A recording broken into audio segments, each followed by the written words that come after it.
Hi everyone, here we are at the Stockinbingal Hotel. It's a, I'm going to swing it back from the back in a moment, but what we're looking at, I'm standing in, there we go, there's the pub. I'm standing in the paddock next door, which is part of the hotel, of course. And you'll see a rear lane, which we're going to try and get that as well. And for the sole use of putting in cabins. Why? Because we've got Inland Rail coming here in 2025 for a minimum of 2 years, who will pay full rate, somewhere around 150 a night for their executives. So we're looking at about 18 cabins that will have 100% occupancy rate, which is pretty amazing. The other employers in the area, we've got, where are we? Straight over down towards Cootamundra, I'm pointing that way, which is south of here. At Cootamundra you've got AMG that have just put in, well, they purchased an old freezing works or abattoir, and are now, I'm just going to show you some sheep going past. Looks like they've come from somewhere, come from the auctions maybe. Anyway, yeah, AMG are just down the road, so they're looking for accommodation as well. So what we're finding out in the regions now, old pubs like this can be revitalised with accommodation. So this wasn't a Cobb & Co. It was the first class hotel for Cobb & Co. Clients. So no, there were no stables on site. The stables were further down at a now a disused old pub. So the first class passengers came here, very much like Hotel Shirley. There was a small saloon bar at the front. I'm going to show you that in a moment. So it's very funniest thing. This is 500 square meters, more or less, of buildings, of improvements. So there was a saloon for the ladies, a bar for the men, and then accommodation rooms, single accommodation rooms. The old toilet was out the back here. You're gonna see that. So it was close to and you'll hear the terminology, my terminology, the dunny run. So it's an easement, an unformed road at the back of the property that we'll apply for to add to this property, so that we can put the transportable cabins in. Now the transportable cabins are pretty common out in the regions. And if you don't understand them, go to Fleetwood. They are one of the big producers. Also cabin, there's another cabin place as well. You all right, Richie? This is Richie. He's got sore paws by the looks of it. Oh, what have you stood on some prickles? Come on then, out you come. Come on, and I'll take your prickles out. So, sorry about that, everybody. So here we are. You're going to see they're built in 2 stages. And when I go out the front, you're going to see, I'm going to explain to you the 2 stages that it was built in. I haven't seen the title yet, but the title will explain stage 1, which we are looking at here, and then there was some alterations about 1911, and that I believe is this side here, although you can see when we go into the kitchen, you're going to see something quite unique, and it's the coal range. It's a ward, so it's a coal range. I'm going to keep talking and clear Richie's paws. You're going to see the bindies. Yeah.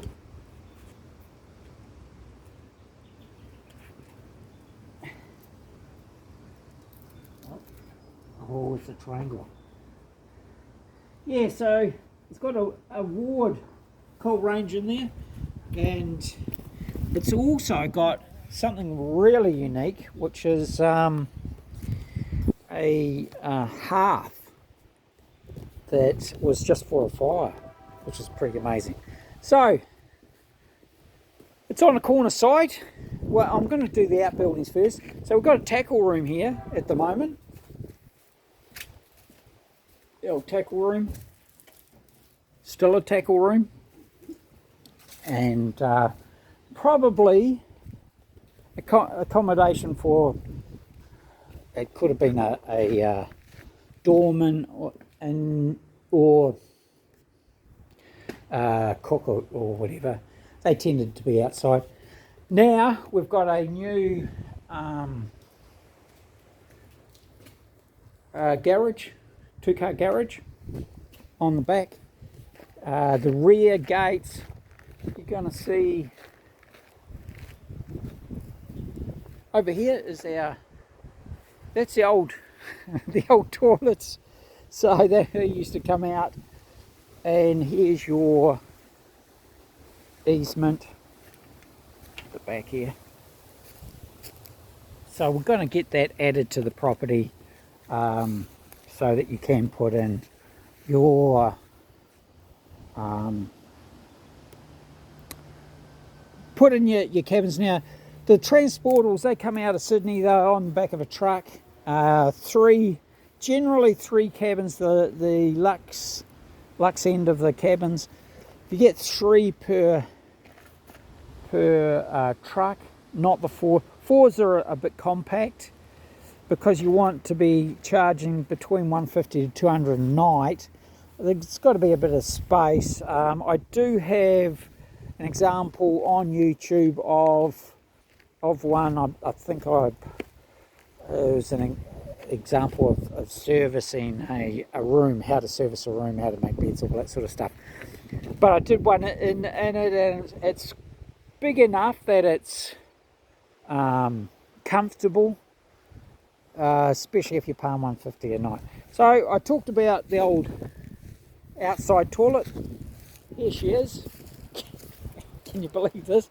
But close to the dunny run, as they call it. And they used to come at night and clear out your toilets. Here we've got, it's Stockinbingal, but it's on the verge of the countryside, so pretty cool. Over there we've got the old police station that's now closed, of course. In town we've got tennis courts, schools, very close to Cootamundra, Tamora. Young's not far away, Harden's not far away. Yeah, and in fact, one of the owners is a train driver, so you're not far from everything. So it's pretty cool. The accommodation side is really the key, where you're going to you're really going to have a base for the business. Now this is a courtyard that is part of the new addition. I think it's either or, and when we go into the kitchen, you're going to see why it's an either or. Anyway, because your kitchen and your cold range are right here at this end, which means that there must have been one on the other end. It's a J Ward, so they're out of Sydney. That tells you that at some point rail was involved, because they had the contract for the rail coal ranges. Now I'm just coming through. Come on, Richard, hurry up. Actually, no, here. Oh, yeah. Lucy, you're just going to have to stay there. We'll be back in a minute. There's Lucy. Don't want to run around. Now, this is the hotel. This is how cool it is. Now, I'm going to, hopefully you can see.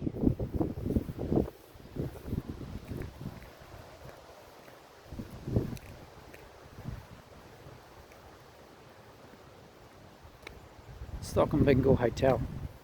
And there it is.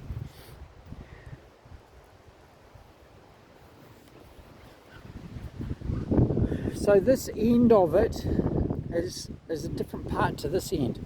Now, where the little half window is the bar. And behind that was a saloon for the ladies. To the left, the double doors to the left, takes you into the hallway and the accommodation. So, but this is an amazing veranda and points the right way. We are about 1:30 and it's already, the sun has moved over the property. So this veranda will be awesome in summer to just sit out here. You know, cane furniture, all that sort of stuff. Your cellar's still functional, it's dry. There it is there. So right under the bar, there's your bar right there, and comes up. And it's quite unique inside. You'll notice the difference in the concrete paving, and it tells you your different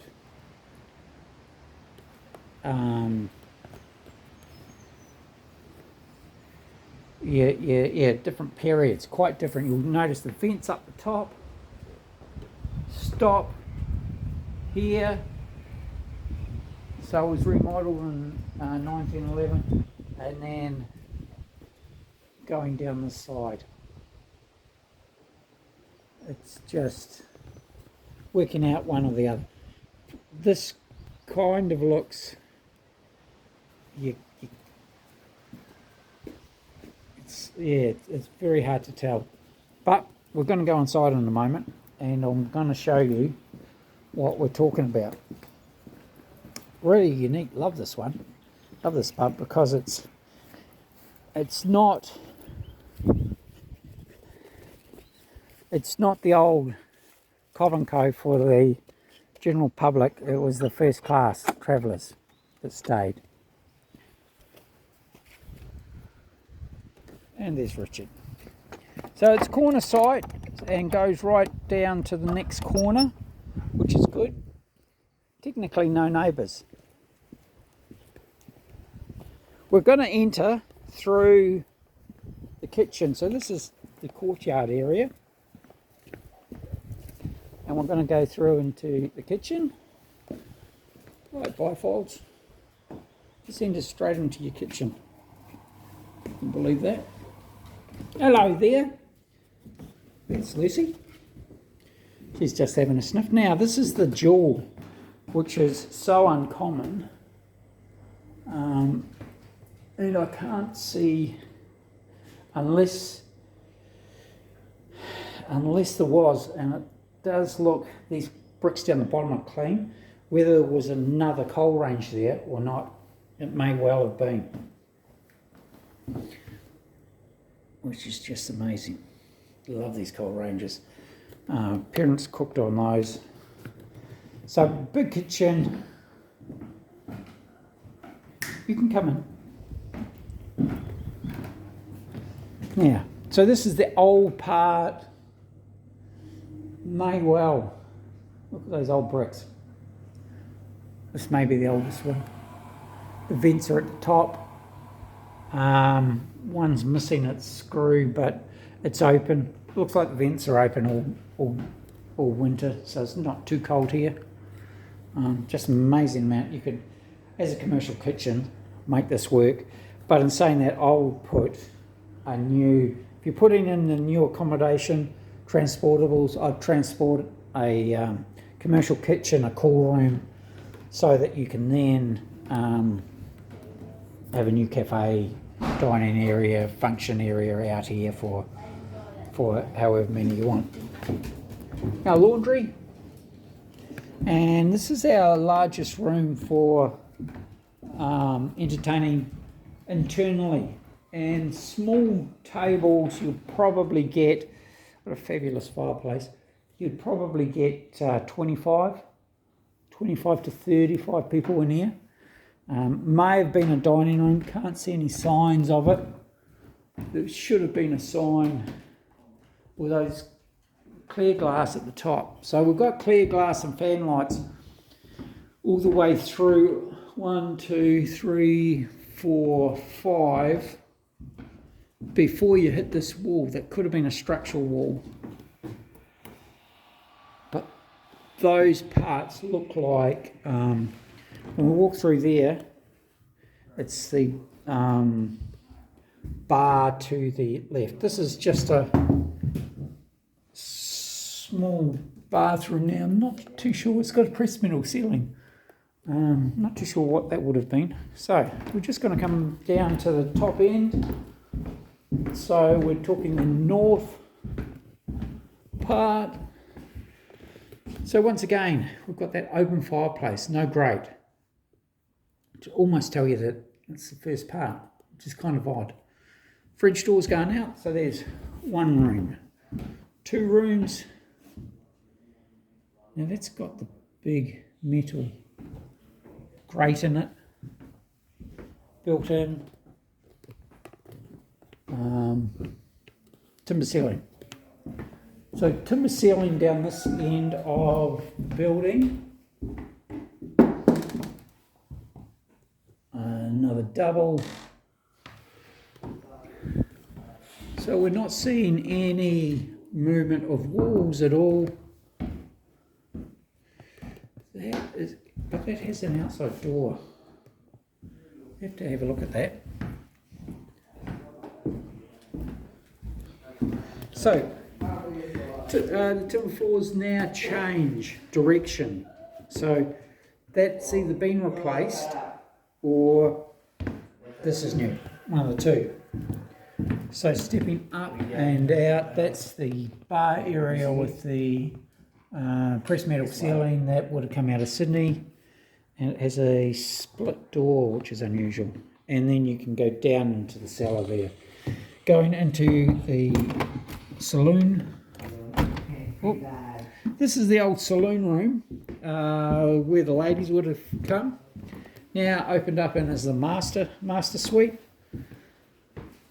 with a lounge, and then French doors going out. There's one challenge.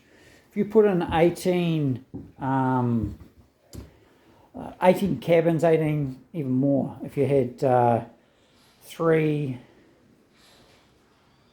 if you put in 8 cabins with or 8 units with 3 cabins per unit, you got 24. You're going to need accommodation for staff.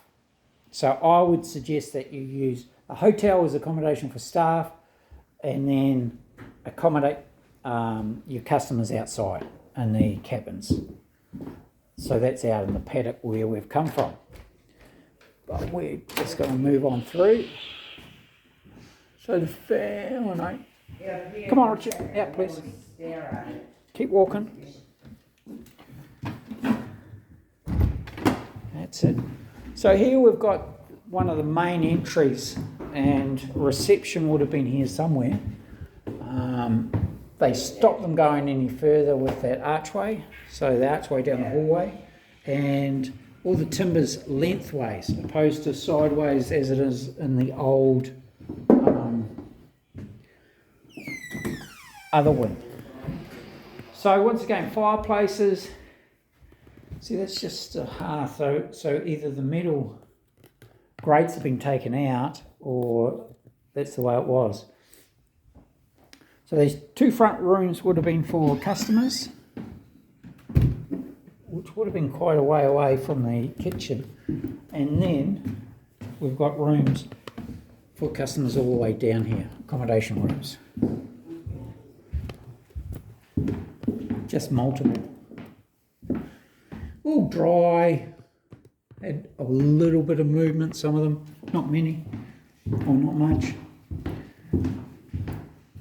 And this has been turned into a bathroom. They're up there. Could have been a hard to know. And we've just come straight out the back. Come on, you two. Out you come. Come on, let's go, let's go. And here we are, back outside. Hello, pussycat. And that's your tour. I hope you grasp the concept of how big this pub was. And although it changed, their first class accommodation once the common codes went and all that sort of stuff, the first class accommodation was the first to close, and then eventually the other pubs closed in town as well. But these ones were the ones that were built incredibly well, and actually flowed really good. When you go through it and you think about what we're looking at, there is the coal range, which is still operational. You can still cook by it. You can cook by those things. They, if you use wood, the temperature fluctuates a little bit. You use fast and slow coal, as they were made to do. It holds 180 degrees perfectly, ideal for baking and everything else. In there, you could still get commercial ovens, and you've got a whole area there that's now empty. I would, if you're putting in the transportable cabins in the paddocks over the back there, I'm putting a transportable new kitchen and function area out here. It's really a pocket that's not used. You've got street parking forever, and yet you're not changing, you're not going through renovating the pub too much at all. You're going to go through and paint and plaster probably again, and little bits and pieces. It's got an amazing veranda on the front on Martin Street. On Hoskins Street, this is Hoskins here and Martin on the front. So on Hoskins Street, there's nothing. You've got no one across there, just a big grass area here. So this would be an amazing function area where you could have cafe for your accommodation people, but also you've got public access straight away, and you can have weddings. The wedding venue market in this area is massive. Certainly from October to March, there's just not enough venues with character, and this would be one of them. So I'd certainly be looking at that. There's a number of markets for this property, and to bring it back to 2024, which is people want to come out and stay for a few days or a week, and yet you've got all of the inland rail. There's going to be a hub here at Stockinbingal, so they're building both sides. It's section 9 and section 10. So this is quite unique that it's going to be for the next 2 years, 2025 to 2027 and beyond. There's the Illabo to Stockinbingal, Stockinbingal to Parks, and they will put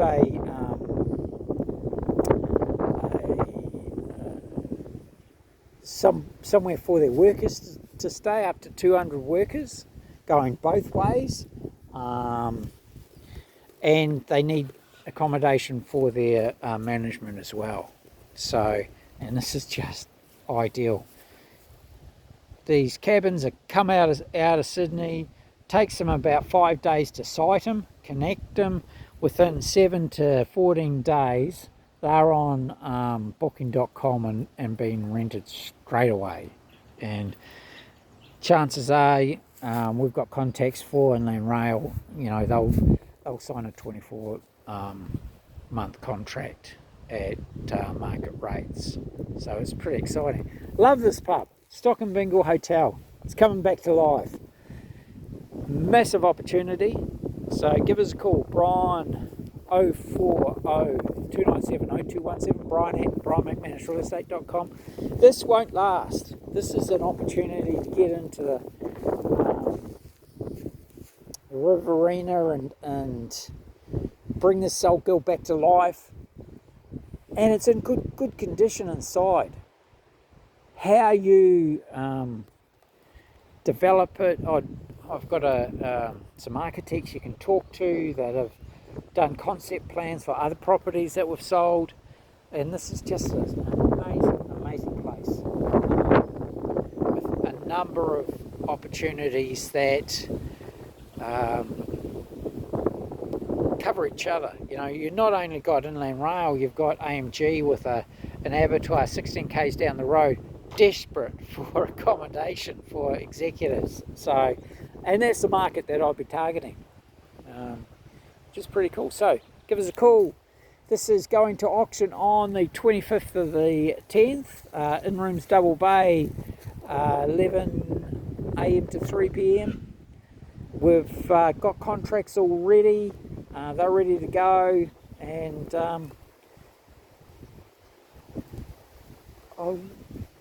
I can honestly say I don't know that it's going to last to auction. I really don't. I can see this one going. Somebody's seen it that is quite logical, very easy to just back up the trailer, take the cabins off, stump them, connect them, and off you go. It's just going to be a very quick process, and they're going to be making money from day one, believe me. And when Inland Rail comes through, so I've already purchased a Labo to Stockinbingal land, it's going to be a very desirable place. Thanks very much, and we'll talk to you soon.